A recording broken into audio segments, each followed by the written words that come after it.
नमस्कार. मी धुळे महानगरपालिकेच्या निवडणूक प्रक्रियेमध्ये प्रचार प्रक्रियेत आज इथं प्रवास करतोय. मी आता प्रभाग क्रमांक 17 मध्ये आहे. 17 मध्ये आपल्या सर्वांचे लाडके युवा नेतृत्व आणि या मंडळाचे भारतीय जनता पार्टीचे अध्यक्ष बंटीभाऊ मसुळे हे बिनविरोध निवडून आलेले आहेत. त्यांचं पहिल्यांदा टाळ्याच्या गजरात आपण अभिनंदन करू. आणि मी या भागातल्या सर्वच बिनविरोध निवडून आलेल्या शहरातल्या उमेदवारांचं अभिनंदन करतो. परंतु एवढ्यावर लढाई संपली नाही. भारतीय जनता पार्टी धुळे शहरामध्ये अतिशय ताकदीनं प्रचार प्रक्रिया राबवते आहे. सर्वच प्रभागामध्ये वेगवेगळ्या समाजाचे वेगवेगळ्या घटकाचे उमेदवार सर्व समावेशक प्रतिनिधित्व देण्यासाठी भारतीय जनता पार्टीने उभे केलेले आहेत. हे होत असताना मी आज धुळे शहरामध्ये श्री मायक्का चरणी मातेच्या चरणी वंदन केलं आणि मातेला मी साकडं घातलेलं आहे की धुळे शहरामध्ये भारतीय जनता पार्टीचं कमळ ताकदीने फुलावं अशा प्रकारची प्रार्थना मी मायक्का मातेच्या चरणी केलेली आहे. हे आपल्या सर्वांचं कुलदैवत आहे.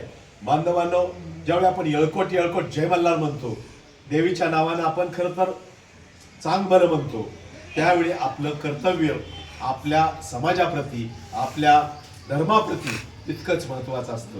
आणि म्हणून आपला समाज आपला धर्म आपली संस्कृती जर जतन करायची असेल तर आपण भारतीय जनता पार्टीच्या मागे उभं राहावं लागेल. एकच उदाहरण सांगतो. आपलं प्रेरणास्थान पुण्यश्लोक अहिल्यादेवी होळकर, त्यांचं हे 300वे जयंती वर्ष. गेल्या 300 वर्षात कुठल्याही पक्षानं कुठल्याही नेत्यानं ज्या ताकदीनं अभिवादन करायची गरज होती परंतु कुणीही केलं नाही. तुम्हाला सांगायला मला अतिशय आनंद वाटतो. काश्मीर पासून कन्याकुमारीपर्यंत पुण्यश्लोक अहिल्यादेवी होळकरांचं 300वे जयंती वर्ष साजरं करण्याचा निर्णय घेणाऱ्या पक्षाचं नाव आहे भारतीय जनता पार्टी. घराघरात वाड्या वस्त्यात भारतीय जनता पार्टीने अहिल्या मातेचं 300वे जयंती वर्ष साजरा करण्याचा संदेश दिलेला आहे आणि तो कार्यक्रम अतिशय ताकदीने झाले. महाराष्ट्रात जे कार्यक्रम झाले त्याचं महाराष्ट्रातली जबाबदारी माझ्यासारख्या एका कार्यकर्त्यावर होती. गेल्या मे महिन्यामध्ये आम्ही अतिशय ताकदीने तो कार्यक्रम राबवला. येत्या 31 मे पर्यंत तो कार्यक्रम होणार आहे. मुद्दा एवढाच आहे, छत्रपती शिवाजी महाराजांच्या स्मारकांचा विषय असो, सावित्रीबाई फुलेंच्या त्यांच्या नायगावच्या जन्मस्थळाचा विषय असो, त्या ठिकाणी स्मारक बांधण्याचा विषय असो, तिथे 143 कोटीचा निधी देवाभाऊंनी दिला. आपण बघाल चौंडीमध्ये 561 कोटीचा निधी देवाभाऊंनी या मागच्या जयंतीच्या कार्यक्रमाच्या दिवशी दिला. अनेक गोष्टी सांगता येतील. आपल्याला आरक्षणाचा प्रश्न तर धनगर समाजाचा गंभीर आहे, परंतु त्या आदिवासी समाजाला ज्या सवलती सोयी मिळतात त्या सोयी आरक्षण मिळायच्या अगोदर धनगर समाजाला लागू करण्याचा क्रांतिकारी निर्णय घेणाऱ्या नेत्याचं नाव देवाभाऊ आहे.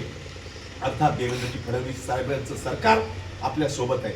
पण हे होत असताना बांधवांनो, आपल्या प्रभागातील आपले प्रश्न वीज, या भागातल्या आपला वीज असेल, रस्ते असेल, पाणी असेल, स्वच्छता असेल, आरोग्याचे प्रश्न असतील, आपल्या मुलाबाळाच्या शिक्षणाचे प्रश्न असतील, या सर्वांवर काम करणारा स्थानिक कार्यकर्ता हाच आपला प्रतिनिधी असतो. आणि हा कार्यकर्ता भारतीय जनता पार्टीचा कार्यकर्ता अंग झटकून तुमच्या आमच्या सेवेसाठी सदैव तत्पर आहे. म्हणून मी धुळ्यातल्या सर्व बांधवांना विनंती करतोय की आपण ताकदीनं भारतीय जनता पार्टीच्या आपल्या उमेदवाराच्या प्रती निष्ठेनं मतदान करावं. कमळ हे चिन्ह आपलं लक्षात ठेवावं. आपल्या प्रभागातलं एकच चिन्ह आणि एकच बटन जे दाबायचंय ते कमळाचं दाबायचंय.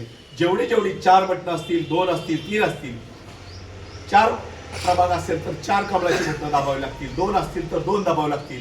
कमळाचं बटन दाबल्याशिवाय बाहेर यायचं नाही, दुसऱ्या बटनाला हात लावायचा नाही.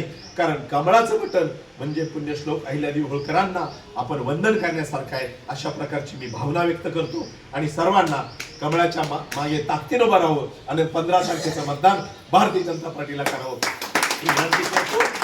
येळकोट येळकोट जय मल्हार, येळकोट येळकोट जय मल्हार. मायक्का देवीच्या नावानं, मायक्का देवीच्या नावानं.